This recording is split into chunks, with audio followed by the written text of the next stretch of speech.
Ce que je m'apprête à vous raconter, la plupart des gens ne le croiraient jamais. Pour être honnête, je n'y croirais pas moi-même si cela ne m'était pas arrivé directement. Un Bigfoot m'a sauvé la vie dans les Blue Ridge Mountains de Caroline du Nord.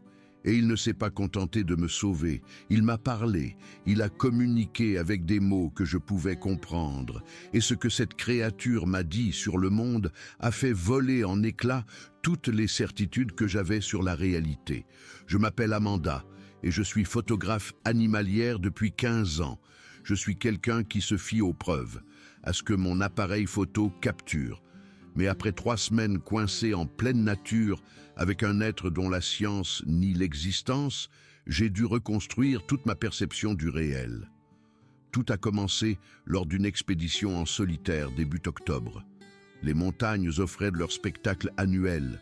Les érables prenaient des teintes éclatantes d'orange et de cramoisi, tandis que les anciennes pruches se dressaient sombres sur le paysage changeant.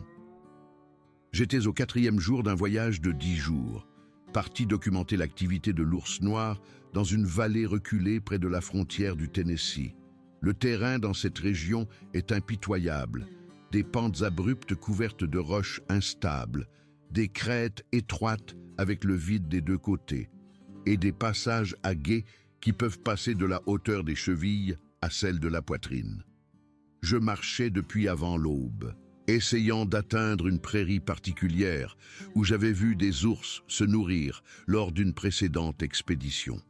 Le chemin exigeait de traverser une série d'affleurements rocheux et j'avançais avec prudence, testant chaque prise avant d'y mettre tout mon poids. Mon sac photo pesait lourd sur mon dos, probablement plus lourd qu'il n'aurait dû. J'étais environ aux 2/3 d'une section particulièrement délicate quand j'ai commis l'erreur qui a failli me coûter la vie. Il y avait un rocher d'apparence plate qui semblait stable, et j'ai posé le pied dessus sans le tester au préalable. À l'instant où tout mon poids s'est posé dessus, la pierre a bougé, glissant sous mon pied. Ma cheville s'est tordue violemment et soudain, je tombais, dégringolant une pente qui semblait interminable. En chutant, je me suis agrippé à des buissons et des rochers, mais rien n'a tenu. La chute s'est terminée brusquement quand j'ai percuté un rocher au fond d'une petite gorge. J'ai entendu quelque chose craquer, j'ai senti une explosion de douleur dans ma jambe gauche, si intense que ma vision est devenue toute blanche. Une fois le choc initial passé, j'ai évalué la situation. Ma jambe gauche était clairement cassée, l'os fracturé à mi-chemin entre le genou et la cheville. Ma cheville droite enflait rapidement. J'avais atterri dans une gorge étroite, aux parois rocheuses abruptes, avec un petit ruisseau coulant au fond. J'ai réussi à sortir mon téléphone satellite de la poche de mon gilet, mais l'écran était fissuré, l'appareil complètement hors service. Ma radio de secours gisait avec le contenu de mon sac éventré, coincé entre des rochers à 6 mètres de là. 6 mètres, c'était comme 30 kilomètres vu mon état. J'étais coincé dans l'un des secteurs les plus reculés des Blue Ridge, sans aucun moyen d'appeler les secours ni de bouger. J'ai fait l'inventaire de ce que j'avais à portée de main. Mon sac photo était resté accroché, ce qui signifiait que j'avais quelques barres protéinées, une petite bouteille d'eau et ma trousse de premier secours. Je me suis traîné vers le ruisseau, utilisant mes bras pour tirer mon corps sur le sol rocheux, tout en gardant mes jambes immobiles. Chaque mouvement était un supplice. Il m'a fallu 45 minutes pour parcourir 3 mètres. J'ai rempli ma bouteille et pris 3 ibuprofènes, sachant qu'ils ne feraient rien contre la douleur d'une jambe cassée, mais espérant qu'ils aideraient à réduire l'inflammation. Le soleil descendait derrière la crête et la température dans la gorge chutait rapidement. Il y avait un petit surplomb rocheux à environ 5 mètres en amont qui pourrait offrir une certaine protection.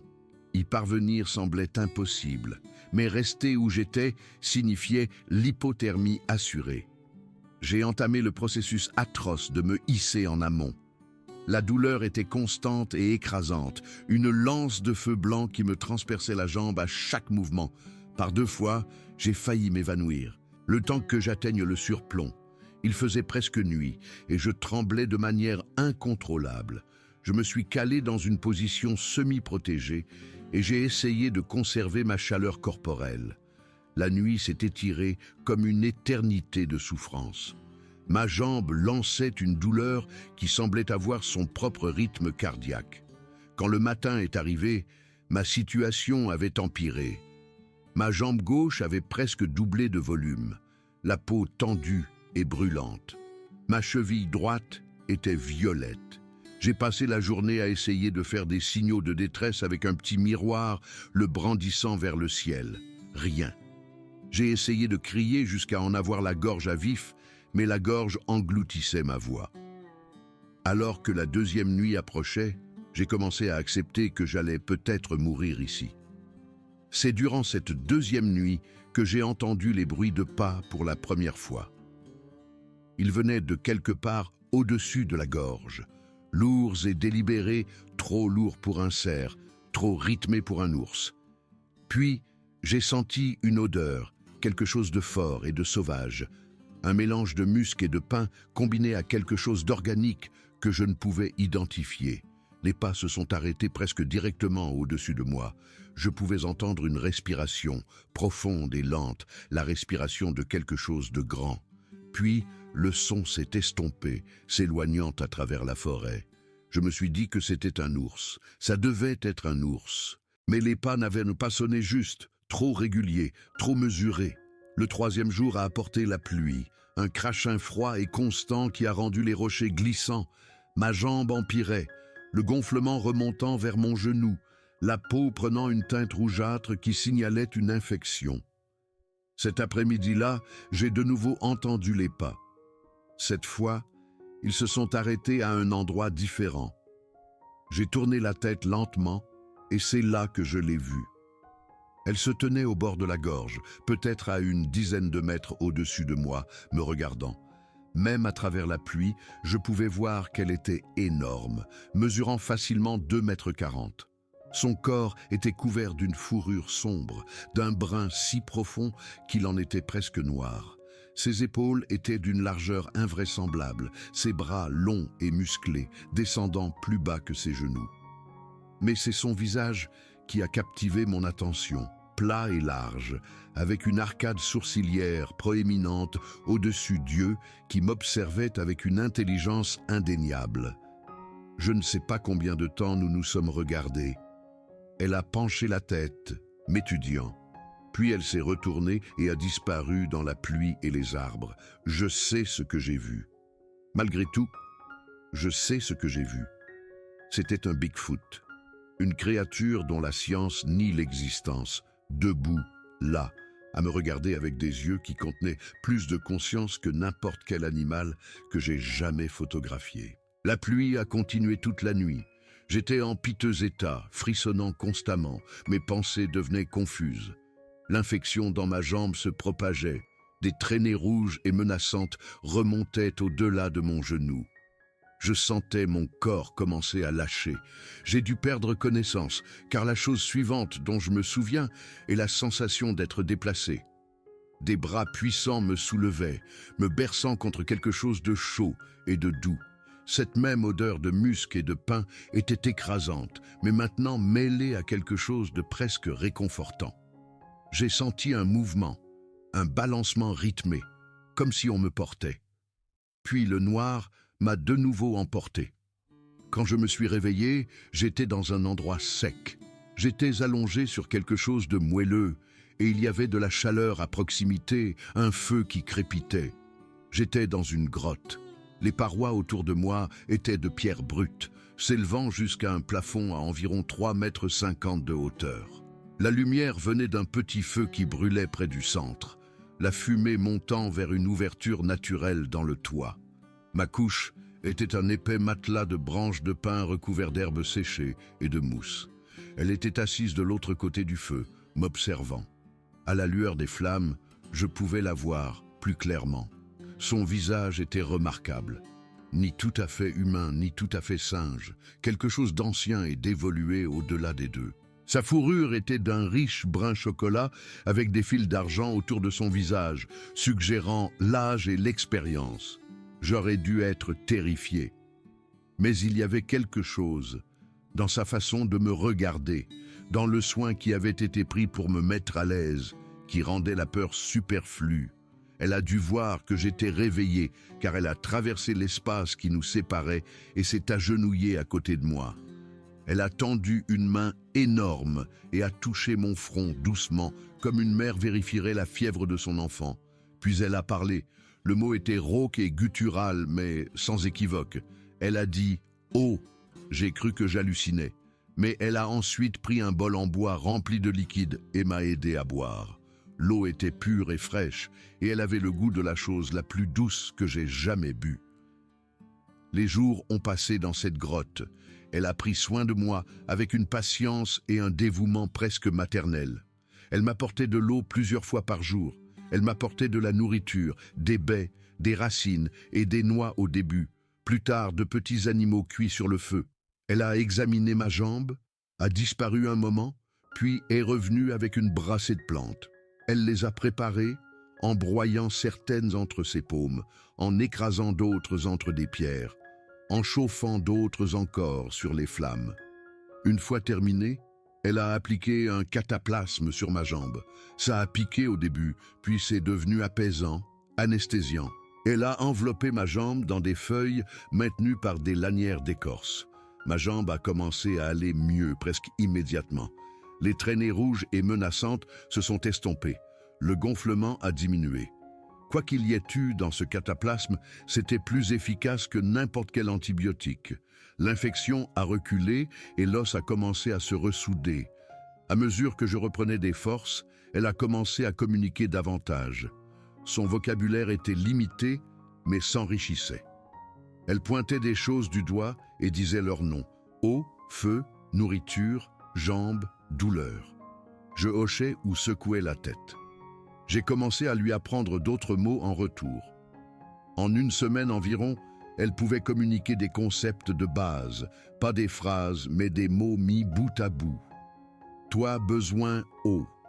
Feu, garder chaud. Jambes mieux maintenant. Mais c'est ce qu'elle m'a appris qui a vraiment tout changé. Un soir, après environ 2 semaines dans la grotte, assez forte pour m'asseoir et boitiller avec une béquille improvisée, elle a commencé à vraiment parler. Pas seulement des mots de base, mais des idées, des vérités qu'elle voulait que je comprenne. Les humains, dit-elle en pointant vers la civilisation, les humains oublient, choses importantes, choses anciennes, comment vivre bien.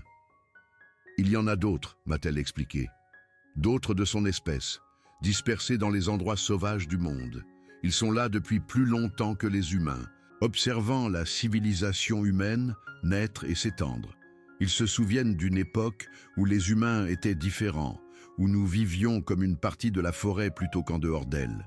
Ils se souviennent du temps où nous comprenions notre place dans la toile de la vie. Son peuple est composé de gardiens, de protecteurs des derniers espaces sauvages. Ils maintiennent l'équilibre entre les espèces, protègent des écosystèmes que les humains modernes ont oubliés. Ils comprennent des connexions que notre science commence à peine à entrevoir. J'ai demandé pourquoi ils se cachaient. Elle a dit qu'il y a très longtemps, quand les humains ont commencé à se séparer de la nature, son peuple a essayé de communiquer. Ils ont essayé d'enseigner, d'aider les humains à se souvenir. Mais les humains avaient peur de ce qu'ils ne comprenaient pas. Ils ont attaqué ce qui était différent, détruit ce qu'ils ne pouvaient pas contrôler. Alors, son peuple s'est retiré. Ils se sont enfoncés plus profondément dans la nature, observant et attendant, espérant que les humains finiraient par se souvenir d'eux-mêmes. Mais l'oubli n'a fait que s'aggraver. Chaque génération en savait moins que la précédente. Elle m'a parlé des forêts, m'expliquant qu'elles ne sont pas de simples regroupements d'arbres, mais des communautés vivantes. Les arbres se parlent à travers leurs racines, partageant nutriments et informations. Les animaux servent de messagers, transportant des graines. Leur mouvement étant chorégraphié par des millénaires d'évolution. Il y avait de la tristesse dans sa voix quand elle parlait de ce que les humains font à la terre. Elle parlait des forêts abattues, des rivières empoisonnées, des espèces qui disparaissent. Mais elle ne blâmait pas les humains. Elle voyait cela comme une sorte de maladie collective, un oubli qui s'était propagé comme une épidémie. Les humains ne savent pas, dit-elle. Ils ont oublié qu'ils font partie du tout. Ils se croient séparés, supérieurs, maîtres de tout. Mais ils ne le sont pas. Un jour, quand j'ai été assez forte, elle m'a conduite dehors. Nous sommes sortis sur une corniche surplombant une vallée, une forêt dense s'étendant dans toutes les directions. Elle m'a montré des choses que j'aurais manquées, un bosquet de chênes abritant une famille de hiboux, une prairie où les cerfs se rassemblaient à l'aube. Toute la vallée était connectée. Rien n'existait de manière isolée. Cette nuit-là, elle m'a dit ce qu'elle voulait que je fasse. Elle a dit qu'elle avait choisi de me sauver pour une raison, qu'elle m'avait observé pendant des jours avant mon accident, qu'elle avait vu en moi quelque chose qui suggérait que je pourrais être prête à entendre la vérité. Tout le monde n'était pas prêt. La plupart des humains étaient trop prisonniers de leur oubli. Mais certains étaient différents. Elle voulait que je sois une messagère, pas pour prouver que son peuple existait. Elle n'avait aucun désir d'être découverte. Le message ne la concernait pas. Le message concernait la relation de l'humanité avec le monde naturel. Dis aux humains qu'ils font partie d'un monde vivant, dit-elle, pas qu'ils en sont séparés. Dis-leur que ce qu'ils font à la Terre, ils se le font à eux-mêmes. Dis-leur que chaque espèce qui disparaît emporte avec elle quelque chose d'irremplaçable. Dis-leur que les espaces sauvages ont besoin de protection parce qu'ils sont essentiels, les poumons et le système immunitaire d'une planète vivante.